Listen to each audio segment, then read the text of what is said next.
Welcome to the Records Playoff Football Podcast. I'm here with Joe Davidson of the Sacramento Bee. We're here to talk about the Sac Joaquin section semifinals today. And in Division II, number 3 St. Mary's, a week after beating number 6 Rockland, 56-14, heads up to number 2 Elk Grove.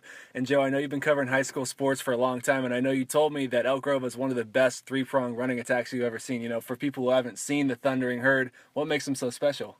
It's a great trio, Thomas. You got a speed factor and a ferocious ballistic attack mode too in the running backs as well. El Toro Allen might be the fastest running back I've seen in this area all season. Might be one of the fastest players in school history, and Elk Grove is steeped in tradition with 5 section championships, went to the finals the last 2 years.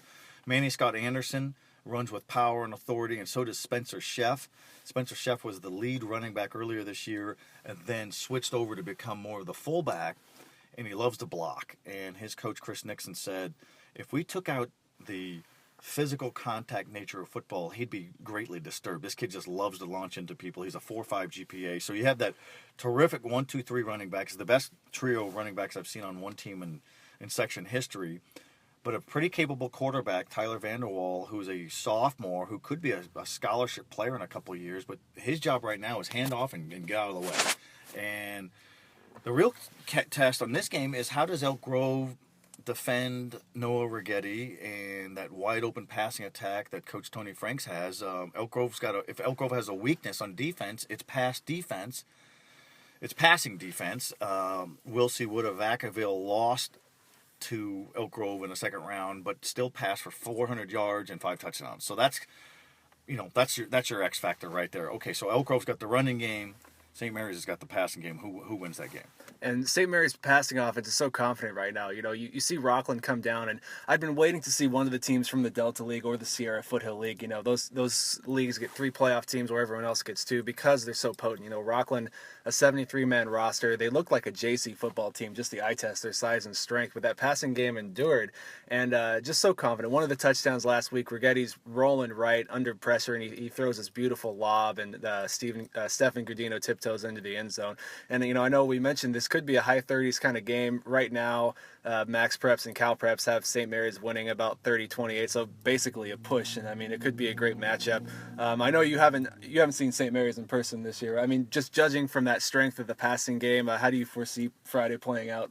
High scoring. I think it's absolutely a high scoring game. It's a fun contrast. You know, the great running game for Elk Grove with the wing T and terrific interior line play, and the linemen they're called the hammerheads, and then you have the passing attack, the spread look that St. Mary's has done so well with over the years. Rockland's a terrific team, and I saw Rockland lose 56-21 to Folsom, and it felt more competitive than that. And Rockland beat Del Oro and lost late to Granite Bay. And Granite Bay's still around in Division I. Del Oro just lost to Vacaville. And Folsom certainly the number 1 team in the Sac Joaquin section in Division I rolling along. So I thought that would be more of a physical, lower score game. So for St. Mary's to just drop a bomb like that is really impressive, and certainly has the attention of Elk Grove. I think that was a real surprise. It wasn't a surprise that St. Mary's won. It was a surprise maybe that St. Mary's scored so many points against a team that's played such good defense, and that's a real credit to St. Mary's. That's a team that's very dangerous, obviously, and was able to pass over the top and find a lot of success against a Rockland team that's given up very little this year. You know, something that's prominent in Elk Grove, and not just Elk Grove, I'm sure a lot of high schools across the Sac Joaquin section, attendance a bit down, especially in playoff time. And I know that, you know, whereas in the regular season, students could get in for free anytime they want with their ASB card. Now, for the most part, unless you find some kind of a student section promotion, you know, you've got to pay to get in. I know you talked a bit this week to Fox 40 about it. You know, what are your thoughts on Elk Grove struggles in general with getting those students in for the playoffs and what it means for the section as a whole? And it's a problem all over the place. Granite Bay was a little bit thinner on student attendance. I think you saw the Tracy at St. Mary's game on Saturday, and I don't know how many students were there for Jesuit, but Folsom, the number 1 team around, had sellouts with student rooting sections all season until the last 2 playoff games.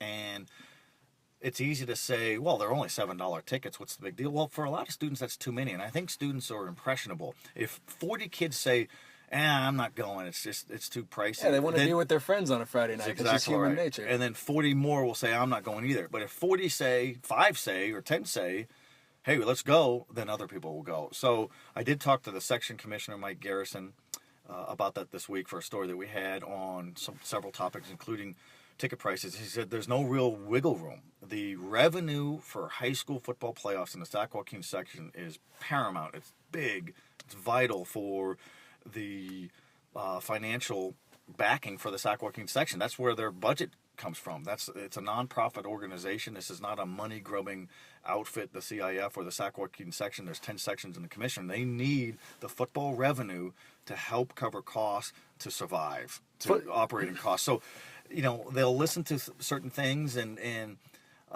Mike Garrison, the section commissioner, brought up a good point. He was a principal at Rockland for a few years, and he was in the front office with the Rockland Unified School District. And this is also a time where a lot of spring or winter athletes would go to games. Now they're in season. They're practicing or games. And this is also a time of year for a lot of students to prepare for testing, scholarship testing or AP tests or, end of semester stuff. So that there's more stressors going on. I think he brings up a good point, but my feeling is find a way to get those students in, because you've got to have students at those games for the experience, for the atmosphere and all that. But at the same time, you can't slash your ticket prices to the nub, because it is a business. So the other thing is too, Thomas, is the students don't anticipate that your team's going to get to the finals, and we'll just catch them when they get to Sacramento State. Go see them now. Your teammates would. You don't think Noah Rigetti and Khalil Hodge and those guys wouldn't love to have all their students at a game, and all those running backs for Elk Grove? They want those students there. I mean, that's what they play for. They're playing for their buddies. That's what they thrive off of. And, you touched on a good point. $7 may not seem much in the grand scheme of things. When you're a kid, you might have $20 a week. You might have an empty gas tank for whatever car you might drive. And cell phone bill. And for the most part, a cell phone bill. And for the most part, these kids have friends on the team. They're not casual they're casual fans. Not like you and I, where we got to digest this stuff all week long. So it's understandable. But I do understand the section standpoint too. I mean, if you compare football to the rest of the sports, it's like this stable full of, show ponies pretty much, and then the playoffs themselves, it's like the dessert. It's the absolute be all end all for the money that they need to make. So it's you kind of understand both sides of the coin there. It also happens in the basketball playoffs. You could go watch regular season games and it's packed, and the student sections get in there and they get their paint. They paint their faces and they get the band and their chants, and they're terrific. And then when the playoffs hit, where are all the students? And it's all of a sudden they're $7 tickets, and so it becomes an obstacle. And the high school football playoffs the last several years, terrific attendance, because there's a great product in the Sac Joaquin section. It's a great game. It's a great venues, atmosphere. You got nice weather. And think about parents. Parents will tell you that they love having their high school son or daughter, freshman, sophomore, junior, senior, at a high school football game, because they're in a safe, controlled environment. There's people walking around with walkie-talkies, administrators, athletic staff, you got security, you got law enforcement. You're in a safe spot. Kids are often walking around just kind of checking out their cell phones, bumping into each other, but they're there. They're there because they feel the vibe and the atmosphere. So the playoffs, you think, would have more of that. We haven't seen it. Hopefully it'll change. Up in Division I, Tracy football had a huge upset last week, an emotional one for them. Last year in the playoffs, they were the 4 seed, hosted the 5 seed Jesuit in the quarterfinals, got beaten by 3 touchdowns at home. And as their coach Matt Shrout said, that led to a bitter winner for them. He said it took him a while to even watch the tape because he couldn't believe it happened like it did. And when they beat Turlock in the first round of the playoffs, he had his team around him. He's like, a lot of you guys, you've got some unfinished business here. And they went to Jesuit this last week. They won 48-38. I mean, Jesuit, an incredible team, a great rushing attack. They put up a fight. But Tracy, a lot of talent, a lot of speed and versatility. But this team wouldn't be where it is now without the grit it has. And now they're going to number 3 Granite Bay's house for a semifinal. It's the first time in at least 20 years, their old coach Wayne Schneider said, since they've been to the semifinal stage. It's been since he was in charge, and none of the kids on the team were born the last time the Bulldogs were there. Now, Joe, you've seen Granite Bay this year. You know what makes them so formidable. For Tracy fans, what should they expect on Friday? First of all, great job by Tracy, because there's so much discussion about how strong the north part of the section is in Division I, Division II football. And, St. Mary's is certainly represented very well for the 209. And here's Tracy. I mean, it's a great breakthrough for Tracy. Merced's the 4 seed this year, and they're out. the Merced Bears are out, losing to Monterey Trail of Elk Grove. Who was a 12 seed, right? It was a 12 seed. Yeah. 5th place finisher in the Delta League. Finished behind Grant, behind Jesuit, behind Elk Grove, behind Franklin, and still around. Very dangerous. Granite Bay is one of the storied programs in section history. Won a state championship 2 seasons ago.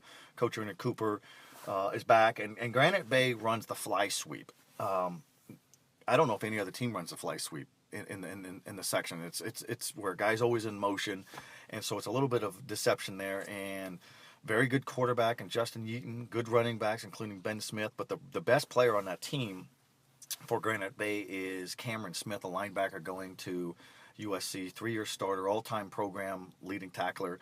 And I always joke, Thomas, that he's got a job as a bouncer anywhere he wants. I mean, he fills a door frame.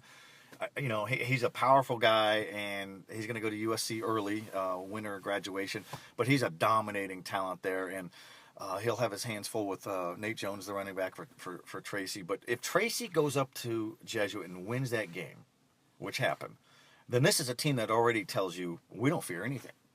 And so I think it's a toss-up game, and I think it's terrific for the section to have some new blood. Let's get some new blood, and there we go. And I know you were impressed with Tracy. That was a big win to win on the road, and they pulled it away too. So they won. It wasn't a last-second play. I mean, they were in control there as the game wore out. They were in control, and Tracy sticks to its roots from when Schneider was a coach. They still run a veer, which is actually something just personally I questioned. Just it can be tough to succeed with the veer depending on the league you play in.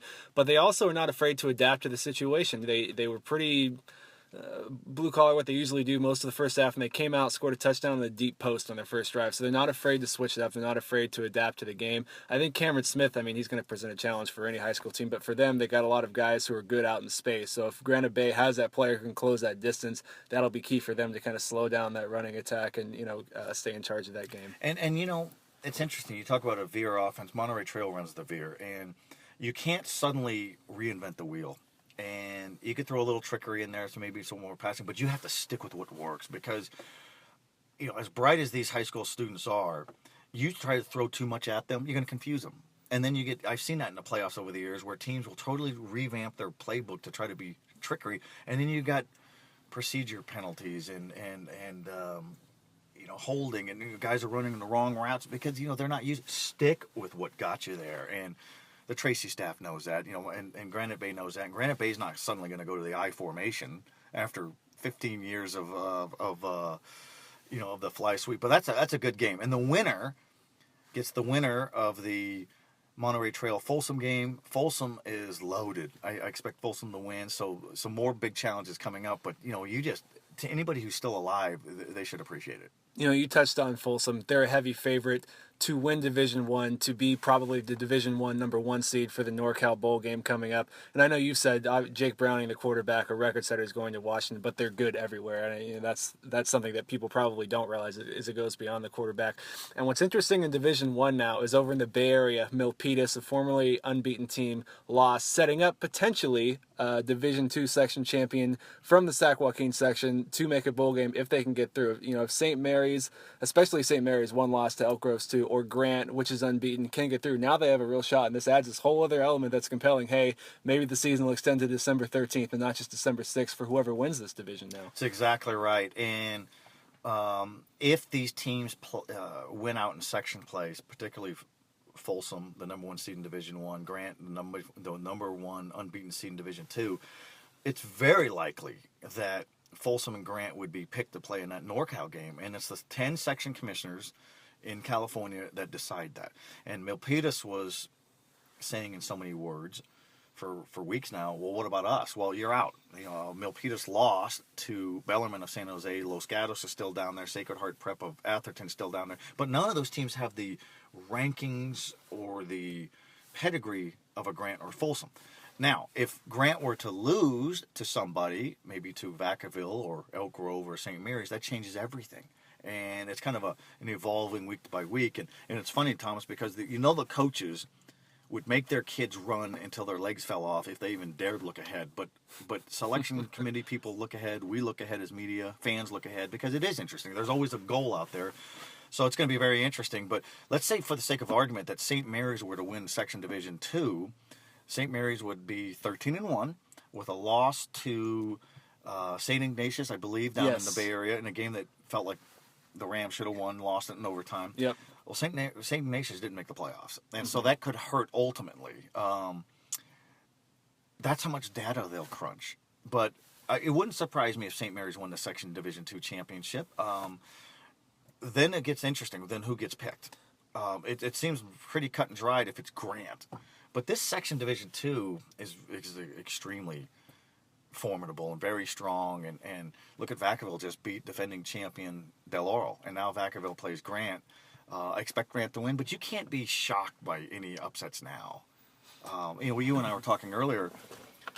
I wasn't surprised that St. Mary's beat Rockland. I was surprised at how easily the Rams beat Rockland. That's no disrespect to St. Mary's. It's a compliment to St. Mary's because we know how strong defensively Rockland is. So when you got a team like St. Mary's dropping 56 points on a very strong defensive team, look out.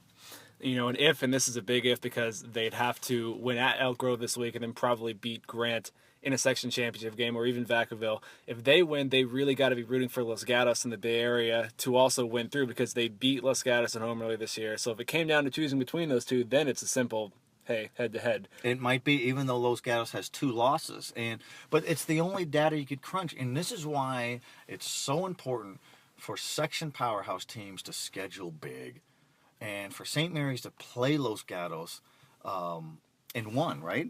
Did St. Mary's beat Los Gatos? Yeah, they did. I have that wrong. So St. Mary's beating, there you go. Yeah. And you know why? Not only is it a good game at that moment, it's a good challenge, but it could help you long term. So let's go back a little bit. So let's say Los Gatos wins that section championship, and Los Gatos just beat a loaded Serra of San Mateo team 28-zip. Wow. Now we've got something here. So let's say, for the sake of argument, that Los Gatos wins the Central Coast Section Open Championship, and then you also have St. Mary's as a possible section champion winner. It might be St. Mary's because they're head-to-head. Well, how's it fair? Well, because that's the only criteria you've got. And that's why it's good to play each other. So now St. Mary's is rooting for Los Gatos. Absolutely, they are, and I appreciate you joining me, Joe. You can check out Joe on Twitter. That's at SacB_Joe D.